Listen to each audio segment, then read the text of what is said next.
after 2 years of dating. Engaged na magkasintahang Senador Cheese Escudero at Heart Evangelista.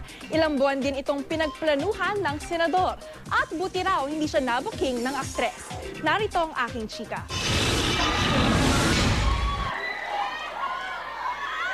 Dalawang linggo matapos mag-propose ni Primetime King Ding Dong Dantes kay Primetime Queen Marian Rivera, isa na namang kapuso power couple ang engaged na, sina Senator Cheese Escudero at Heart Evangelista. Naganap ang proposal sa mismong hometown ni Senator Cheese sa Sorsogon. Nasaksihan yan ng best friend ni Heart na si Lovie Poe at boyfriend nitong si Rocco Nacino. Naiyak daw silang lahat sa intimate proposal ni Senator Cheese kay Heart. Pero bago ang big night, ilan buwang din pinaghandaan ni Senator Cheese ang proposal.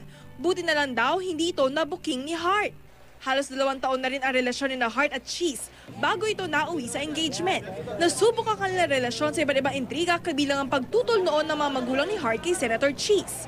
Pero sa Instagram post ni Heart, maging ang ama niya, nagpahatid ng masayang pagbati kanina.